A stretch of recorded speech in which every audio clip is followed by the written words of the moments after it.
Hey guys, welcome to Stand To with Nesto. Today's guest is Bryan Buendia. We know each other from a group online that we're both a member of, which we'll get to a little bit later. Bryan, I have a little bit of information here about your time in service. It says you were with Bravo Company, second of the 69th Armored. Is that correct? Yeah, Okay, I just that's want to right. make sure I had that down. So you were with 3rd Brigade of 3rd ID. Kind of funny. I was with 4th Brigade 3rd ID there for a little while myself. Um, so your time of service was 2008 to 2012. Is that correct? Yeah. Okay. Um, what was it that actually motivated you to serve? Uh, let's see. It was back in 2007. I was 17 years old. I had dropped out in 10th grade. I was working as a electrician apprentice, commercial work in downtown San Antonio, and it was good work. I was making good money, but it was just continuously repetitive work. It was just one floor after the other, doing the same thing every single day, and I was just getting bored out of my mind. My dad served, my grandpa served, everybody served, so Oh, it nice. was always something that was in the back of my mind that I may do. So I went to the Army recruiter and I told them that I wanted to be a sniper, and they were like, "All right, well you gotta go to infantry school and then you gotta go to sniper school when you get to your unit." And then so they helped me. They actually paid for my GED, and then I was in a couple months later. Wow. So just it was a family thing. There was nothing else that motivated you at all. No, I mean the Iraq War definitely contributed to it. You know, my dad had served in the Iraq War back in 2003, 2004. So it was, something that was always there. It's something that I always thought about doing. I just never really put too much effort into it until I'd actually turned, of legal age and was bored and Right. was like, you know what, might as well go do it. Oh, I can understand. I'm a second generation veteran myself. My dad served in the Air Force back in the 50s, like right after I turned into the Air Corps. So his favorite thing to say to me was he never considered himself an airman. He always considered himself a soldier. So there you go. um, so obviously it looks like you did one term of service. Yeah. Was there a particular reason why you decided not to re-enlist? I actually ended up getting into some trouble. I got an Article 15 because I missed, I think, 2 days of work. So it was after we got back from Iraq, and I was just in a really messed up place. My wife left and all that stuff, and I lost pretty much everything, and my chain of command wasn't being very helpful about it. So it ended up turning into I got an Article 15. I was supposed to do my 45, 45, and then get my rank back in 6 months. Well, Obama administration decided they wanted to downsize the army, so anybody who had Article 15 couldn't pass weight and tape. Anybody who had a DUI all got cut. So I just happened to fall into that bracket. Not needed anymore. Right, right. No, this will tell you how old I am. I served under Clinton the first time, and when they were doing the downsizing back then, I took my time to get out. I got back in later, but no, I can completely feel you being feeling a little bit abandoned by the administration completely. Um, so other than that, I mean, obviously you got your good times and your bad times in the service. We all have, the things that we look back, we're like, God damn, thank God I'm not in the place anymore. And you got those times you're like, dude, I wish I was back. Um, what would be your favorite memory that you could think of, be it overseas or even all the way back to basic? What was it that you would say was your favorite memory of your time in uniform? There's one memory I always think back on. That always makes me just laugh my ass off. We had a military intelligence guy on patrol with us, and we just got done clearing a house, and we were posted up on top of the building, and pulling security, and then we started hearing some pop shots, and that MI guy ducked down behind me so quickly, like he curled up, and it was just like not moving or anything, and I just looked back at him, and I'm like, "What are you doing?" Like that moment right there just always makes me laugh my ass off. Right. Well, I think what's kind of funny because I remember getting it, when I got to Iraq in 2005, I remember I was that guy. The first couple of mortars that went off or rounds that went overhead, dude, I was looking for the bunker, man. So Yeah, I know it's really funny, being like 6, 9 months into your tour, and you're like, come on, guys, yeah. Oh, that's good stuff. So I see here you were at Patrol Base Hamia, is that right? Yeah, patrol base Maya. Oh, Hamaya. Okay, I'm terrible, dude. I even Yeah, it's a mispronounced weird name, right. but it wasn't a bad Oh, base. It was attached to a Iraqi army division. oh, So nice. yeah, we only got mortared like once or two times out there. When we went to the bigger bases, usually when we got the mortars and stuff like that. But out there was pretty nice because we had them right there with us, and if anything usually popped off, they were pretty good about getting out the gate. Right. No, no, that's good, man. I mean, like, yeah, I was at Fall Falcon, which we had was a separated base between U.S. and Iraqi, and man, I can't even tell you if they ever rolled out with us once. Really? Honestly, yeah. Well, I mean, it was one of those things where I know that when we were there, it was right at the time when we stopped doing like joint operations with them for a while because our guys were getting shot in the back going in the building. Um, but yeah, no, I mean, there was one group in Baghdad that we trusted with our lives, and that was the Wolf Brigade, and that was an IP unit. I don't know if you've ever heard of them or whatnot, but those were the guys that like no other police unit wanted. They were like the misfits, so they were a good group of guys. I mean, they were and they could scrap. They definitely had our back over there. Okay, so 2012 happens. You're transferring out of the military. Did you go straight back to Texas, or did you go anywhere else? No, I ended up in Florida with my ex baby mama. Uh oh. Yeah. So the decision, like we had talked about it, her family's from Florida, mine's from Texas. We ended up going with her family. You know, they were better off being able to help us get on our feet and things like that. Sure. The first year was really a struggle for me. I had started smoking that spice K2 stuff, the synthetic marijuana, and it really just got a hold of me. You know, it fucked my life over. I was passing out in the front lawn just fucking after I smoked and just sitting there for hours. You know, and it got really bad Yeah. for a long time. It was pretty hard, but I was able to find a good job. I was working under the table, making like $1,000 a week doing security systems. Nice.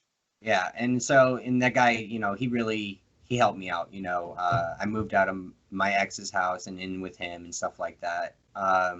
He made me the VP of his company. You know, we were really just kicking ass. Um, and unfortunately, he ended up overdosing. Because he took like two or three times a day. He would take like morphine and stuff like that because he had 15 herniated discs in his back. Holy crap. Yeah, so I mean, he'd been doing that for like 12 years too, so it was just you know a matter of time. But it really sucked, you know, finding him like that. So we ended up, Did you found him?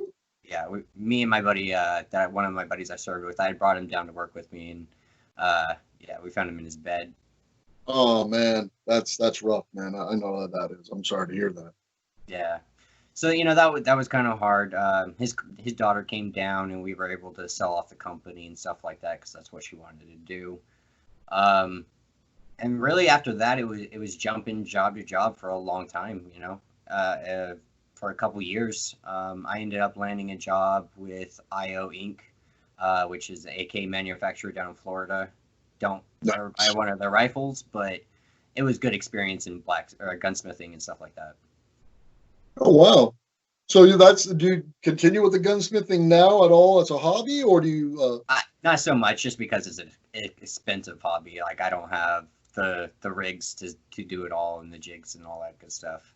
The Sure. drilling, all you need that good stuff. Like I would love to get back into it one day, but that's just not something I can afford right now. No, I can understand completely. Wow. I mean, just trying to get myself a small little wire-fed welder. You're just like, holy crap! When you look at some of the prices, and you don't want to buy used because you never know why they're getting rid of it either. You never blows up in your face or something. Um, so one of the things that I know that you and I have talked about a little bit before. I mean, obviously we know each other from the group Brotherhood of the Blue Cord online, which love me, ha ha ha. But I noticed that going on your page and whatnot, you have a lot of pictures of yourself with children in hospitals and whatnot. Mhm. What is it about that how did you get involved in that would be the better question. So originally it started out as it's just pure vanity. I bought a Flash costume, and I was like, man, I really want to wear it. I want to go out and do something with it. I have this cosplay costume. Um, so in my town, they were doing a anti-bullying event, and the Batman of San Antonio was going to be there. And so I messaged him, and I was like, hey, I know you're going to be there. You're probably getting paid to be there. Like, I don't want to step on your toes. So I messaged him, let him know, like, is it all right if I come through, like, in my Flash costume? And he was like, yeah, definitely. He's like, I appreciate you asking me. Usually people don't do that at all. So I went out there and I talked to him. I did the anti-bullying event with him and stuff like that. And then he invited me to a few other events going along forward, and gave me their calendar and all that stuff. And was just like, when you can show up, show up. And so it was pretty much just like, and I really fell into love with it because of the reaction of the kids. Like I've never seen so much joy and excitement just to see, a guy in a costume. So it was a really lot of fun. It became really rewarding.